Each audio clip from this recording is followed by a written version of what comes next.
Hello everyone and welcome to Burnt Toaster Productions. I'm your host, Burnt Toaster. Instead of doing what I initially planned, I decided to try to buy myself some extra time and try something a bit different while I'm at it. That is simply because the run I'm wanting to do in honor of my cat will take a while.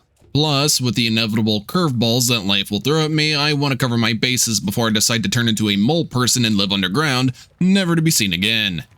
Anyway, the only rule for this run is I get 3 attempts and that's it. It's permadeath, so that means I'll have to start from the beginning with a fresh character if I fall. The rest is all detailed in the game. And this video will be the perfect opportunity to see just how inept I truly am. Regardless, I've never claimed to be a pro and this run is pretty difficult. Apologies for the video being late, I was having some difficulties capturing good audio for my voiceover and simply had to redo that part a couple of times. Alright, enough flapping my gums. Let's get into the video. So the fun with this challenge and we who are about to die is the simple fact that it's truly a zero start type of run. You start with no equipment, no skills, no money, no fame, and nothing but bad or neutral traits. Oh, and the hosts hate you. The only goal is to survive 16 weeks or 16 fights. Doesn't sound so bad, but it gets better. The condemned backstory is also only available on the hardest difficulty, Lion Slayer. You get less rewards, have tankier enemies, more competent enemies, and all that fun stuff. Time to get into the first fight. Because I start with nothing to my name, I can't view much of the match information. That'd require fame, and I quite literally just crawled out of the sewers. And rather than dealing with a survival match, I just took a chance. Turns out it was a pit fight, which isn't actually all that bad. I have a pretty equal chance of surviving or perishing during the fight, but if I play with intelligence that's higher than a pebble, I'll be fine. The only bad thing is a lack of any decent weapons laying around. Besides aimlessly throwing a fish at someone, I picked up a sparring staka, which I can essentially use as a quarterstaff. It has decent reach, but it does terrible damage and the swing speed is a little slow. So I threw it and picked up a sparring daka. It's not much better, faster to swing, but I'm losing range and still dealing awful damage, until someone in the audience threw a throwing pilly. More than likely butchering the pronunciation aside, it did some nice beefy damage, but I was suddenly without a weapon. That is until I found a golden frying pan and smacked the poor guy in the face with it, ending his existence and giving me my first aspirant kill. The second guy didn't fare much better since I picked up the pilly from the first guy, threw it, smacked him with a hoe or a pick a couple of times, threw it at him, and took him out with the sparring staka. With the third one, I was just throwing stuff at him while he was distracted with another aspirant. That actually worked pretty well. Of course, the fourth combatant I faced, I had to actually engage in melee combat, which is horribly dangerous because I have no armor and a lack of any skills. Still, I somehow managed to put him down while I was reeling back from a thrust. After that, I channeled my inner abusive wealthy housewife and took out another guy with the golden frying pan. With another one down, I picked up a normal hoe and threw it at a man who had a pretty large and scary axe. Now it's just me and one dude left in the arena. I picked up that large axe, threw it, and sent him to the stratosphere. Sometimes I love that this is a physics-based game. And with that, my first match is over. I survived. Somehow. Fight 2 was another pit fight, mostly because the only other options were a pit fight and a mini versus mini. The reason I chose this particular one was because of the spoils to the victor modifier, which means I can keep whatever item I grab before leaving. For some reason or another, I ended up spawning alone when I should have had a friend with me. Then again, I can imagine having the personality of that smelly weird kid on the bus probably drove him off. I can't really say that I blame him too much either. Anyway, on to the actual fighting. I got into a little melee scuffle with a guy that had a decent weapon and he came pretty close to ending me. That is, until I threw a hammer at him. Since my health wasn't doing so hot now, I decided to keep my distance and throw whatever I could get my grubby little mitts on, which would have been fine if I didn't throw with the power of an anemic 80-year-old. Thankfully, I found a falchion and chucked it at a guy's head, ending his reign of terror over me. Lots of throwing later, there's just a guy with a spear and myself left. Yeah, I think you know what I did. I continued throwing things while running away like the filthy sewer rat I am, and took him out with a tree branch. I guess you never can underestimate the power of a stick. Due to that modifier, I grabbed an iron talus daka and a small iron shield. The shield is in need of some repairs, so I have to put it in my auxiliary slot and hope I survive the next match. The third fight is a mini versus mini, or in other words, a team battle.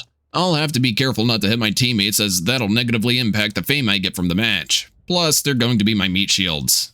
Due to this match having the insurance modifier, I do have that decent sword. I equip it, woke up, and chose violence. Rather than cowering in the corner like a sniveling child, I actively fought. The first one went down without an issue. The second one was the same story, honestly. I picked up his shield, took out another one of his friends who decided to rush me, and helped out with another one. Then there was only one left. The last guy did have a trident, which can hurt a decent bit if I'm not careful, but there's so many of us, and while he was distracted, I lopped his head clean off. With that fight done, I took my winnings and bought a helmet. It's far from great, but protecting your head is always a smart idea. The next fight was another pit fight, and the reason I chose it over the elite fight is simply because having two beefed up guys chase me down with weapons is very risky, especially without much in the way of armor. Since I was feeling pretty confident, I once again actively engaged in the fight. That is until my weapon came close to breaking, so I had to resort to my old ways, picking things up and throwing them like my life depended on it. Which isn't too far from the truth. Once the numbers had thinned down, I was letting my teammate take all of the aggro while I threw whatever I could find. I ended up finishing the fight with a fishing staka. Guess you could say I was fishing for compliments. I'm sorry. After the fight, I had my gear repaired again, as I won't be needing it for the next fight. And that's because it's a draft, which means I'm fighting on behalf of the military. They give you all the equipment you need. All you have to do is defeat all waves of the enemy. It's not that bad, as the rebel modifier is active for drafts. In other words, all the other fighters have half health. The only bad thing is you don't get a base fame reward, it's just all coin. I did a bit of everything in this battle, actually fighting and, well, throwing things like the coward I am. Even got the last kill, though the physics of that poor guy's demise were pretty limp. He kinda just fell over like someone bonked him on the head. With my newfound wealth, I bought some leg armor. Of course, I'm now back at square one since I don't have much money left over. Since I didn't want to worry about repairing my sword and shield, I chose a pit fight that had the luck of the draw modifier, which simply means I and all other fighters have to use weapons that the crowd gives us. Since I didn't want to play it too risky, I started throwing whatever I could find. Swords, rocks, axes, you name it, I threw it. Until my target just decided to stop existing and teleported back into the void from which he came. I was kind of mad wasting a pilly like that, but oh well. The only thing I can really complain about is how long it takes to physically recover from a hit. Feels like it takes a while, and since I end up flailing my arms around like a human helicopter, my stamina gets utterly devoured. But for most of the fight, I was just throwing things around. The last guy had a flail, which is a difficult weapon to block since it can completely avoid shields. One throwing Chaka later and he was done for. Thank God. I was getting a little too close to ascending to the pearly gates for my liking. With the fight finished, I go ahead and buy an arena tabard. Ideally, it would have been something better, but sometimes you have to make do with what you have in front of you. The 7th fight is an exciting one. Well, if you like living life on the edge. It's a tournament. It consists of 3 bouts, and if you win, you get a decent bit of gold and fame, and a minor positive trait. If you want it. But now's the time for blood spilling in battle. For the first bout, I engaged in proper melee combat, mostly because when I did throw, I had the accuracy of a blind chimpanzee. Besides being more than half dead, my team won the first round. Round 2 is more of the same, just a smaller amount of bodies in the arena. Of course, I get stuck fighting the guy armed with a trident and shield, but eventually I've cleft him in twain and can help out one of my teammates. Since the other had killed his quarry, I threw the trident at the remaining guy and he didn't last too long after that. Naturally, round 3 sees me fighting a large man with a flail. He's got a reach advantage and can easily bypass my blocks with that weapon, which has been fueled by the nightmares of children and just a smidge of butterscotch. I have no way to beat him in a fair one-on-one fight, so I just started lobbing things at him, which actually worked out pretty well for me. Forget an arrow, this man just took an axe to the knee and crumpled like a piece of paper. As for my reward, I chose the adept footwork trait to boost my movement skill a decent bit, although looking back I should have gone for one of the others. Wanting to relax a bit after the stress of fighting a guy armed with a flail, I chose a pretty easy fight, a mini versus 1. Granted, the opponent will typically have better gear, but there's 4 of us. As long as he doesn't wipe out half the team pretty quickly, it's an easy win. Of course, it's another guy armed with a flail. I don't know why I was expecting anything else. Still, as long as I respect his weapon, I'll be fine. And like I said, there's 4 of us in total. They'll take a lot of the aggro. While he was winding up for an attack, I did a quick little overhead strike and he was done for.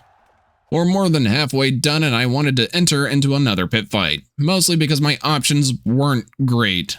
The first guy I fought almost ended me with a single strike. That's because he had a Bardiche and I'm severely under-armored for this fight. As you do more of a certain match type, they get harder. It's to balance it out so it's not like fighting a drunk toddler as you climb the ranks. Instead, you are the drunk toddler. Anyway, since I'm practically dead, I stay out of fights as much as I can. I had the fun experience of, you guessed it, a man with a flail. Thankfully, he was already pretty weak, and after 2 strikes, he became multiple pieces. The next guy did just as well and was eliminated after a couple of strikes. Since my iron Talisdaka was about to break while I was fighting someone, I threw it and picked up that flail. I may dislike using flails, but I'll admit they really help out in a pinch. Then again, the same could be said about any weapon, besides something like a jug. Speaking of which, when a guy with a large spear and equally large shield started to target me, I played like a rat again. I was throwing everything I could at him. He has a reach advantage and a big shield, and I'm also practically a walking corpse. Somehow I killed him after throwing a large fancy jug at him. That was probably the most expensive kill I've ever gotten. Worth its weight in gold, I tell ya. I don't know if it's normal, but there were only 2 guys left after that, and as soon as I turned around, there were 2 more duking it out. I can't tell if I was going crazy or if the game was breaking. That aside, I was throwing whatever I could at the guy in red, but it was all for naught as I ended up suddenly becoming deceased. Well, that's disappointing, especially since I was kinda close to the end. Oh well, time for the next attempt. With that character deader than a doornail, I'll have to start from the very beginning again. So, as with the first attempt, I started with a pit fight, though that's simply because I didn't want to take a chance on the possibility of survival or 1 versus many. Due to a lack of any weaponry, I had to do what I needed to survive, which meant a lot of throwing, and currently I throw worse than an armless pitcher.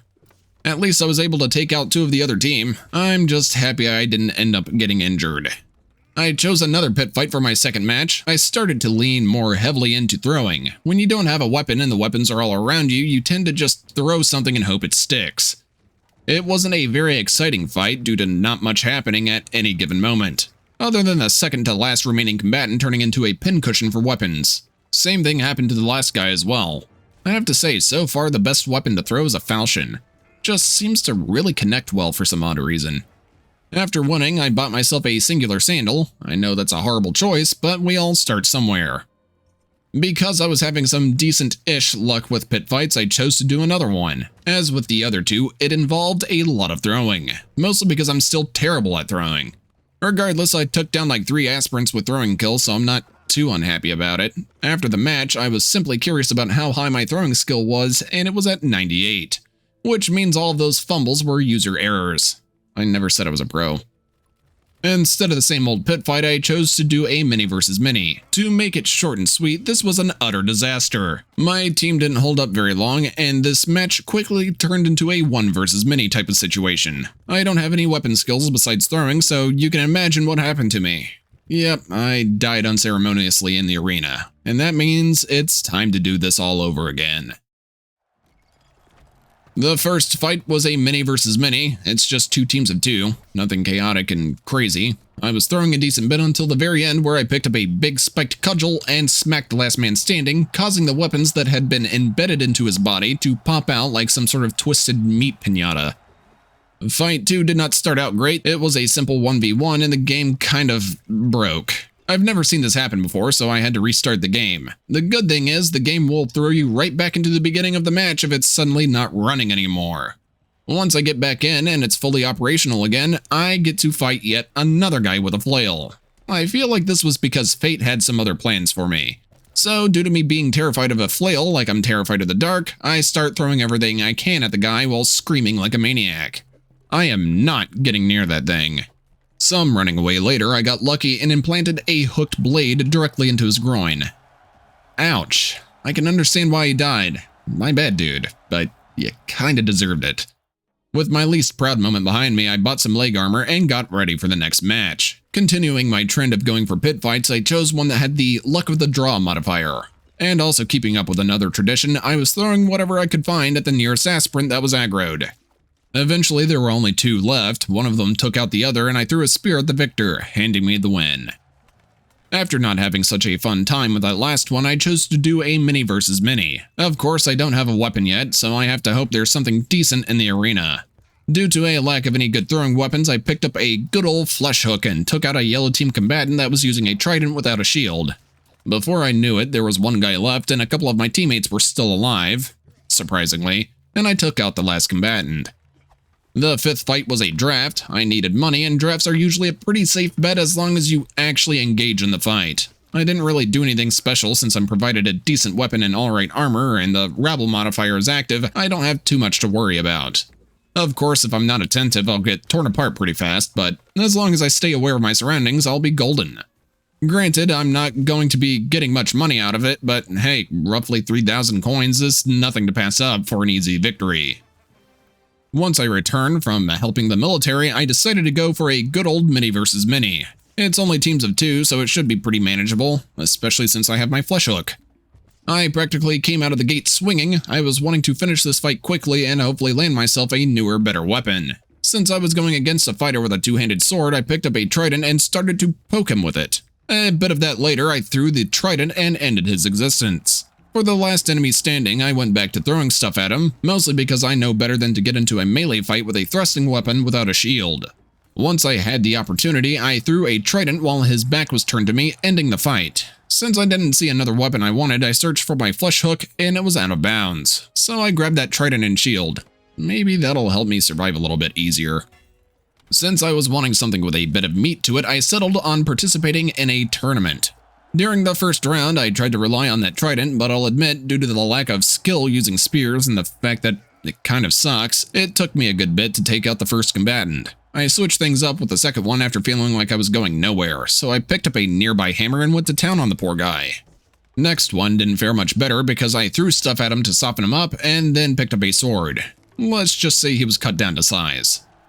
Then there was only one left, and my team had a pretty big numbers advantage. That didn't stop me from taking the final kill for the round, as I thrusted a trident directly into the poor soul's face. The second round was actually pretty relaxed. It helps that it's 2 teams of 4 this time around. I took out the guy I drew aggro on simply because it was just easy to deal with him. The second guy was even easier, as I had a sword while he had a distinct lack of any armor.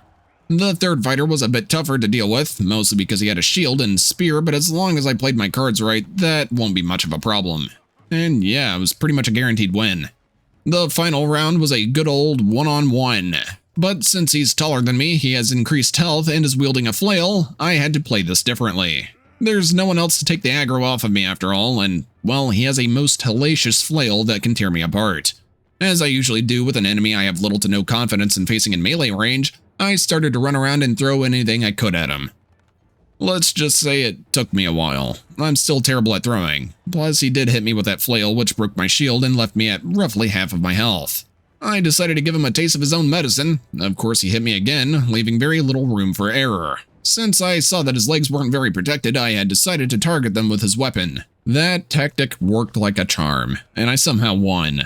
Naturally, I had terrible luck as one of the patrons or hosts was mad at me, which ended up leaving me with the curse and old injury traits for 3 weeks. Here we are, at the halfway mark and on the last attempt. Once again, I chose a mini versus mini. My health wasn't at 100% and I didn't have a shield anymore, so I'll likely have to switch weapons during the match to simply survive. And I definitely had to, since my trident kind of sucks at the moment. So I picked up a mace until I saw a polearm. I was thinking more about the slight reach advantage and the fact that the thrust can get past shields. Plus, the damage isn't bad either. That is until I got smacked with a flail, which terrified the bejesus out of me. After fighting off another guy with a polearm, my least favorite fighter came up and smacked me with his flail. I wanted to get an even better reach advantage, since it was more or less in his favor. So I picked up that polearm from the poor man I dealt with and got to fighting. The bad thing about being so grievously injured is the simple fact that I don't have much stamina. Sometime later, and with only a smidgen of health left, I took out that flail-using rat with a sweep to his legs. Of course, as you could probably expect, I didn't last much longer as I got rushed by someone using an axe and promptly died, ending the run in a failure. Well, I suppose this shows that you'll win some and lose some. I did actually complete this challenge on my second attempt before doing this video, which is what inspired me to make a video on it in the first place. I must have had some pretty good luck because I remember it being rather easy. Meanwhile, this was pretty much torture. Anyway, if you want to see me attempt more challenge runs in We Who Are About to Die in the future, or simply want to watch me go through runs in other games, be sure to like, share, and subscribe. And don't be afraid to throw in some run suggestions down in the comments. Since We Who Are About to Die had gotten the sandbox update some time ago, which allows players to come up with their own run ideas and upload them to the Steam Workshop, it'll be pretty easy to do a different run in We Who Are About to Die. This has been Burnt Toaster from Burnt Toaster Productions, and I shall see you all next time. Bye for now.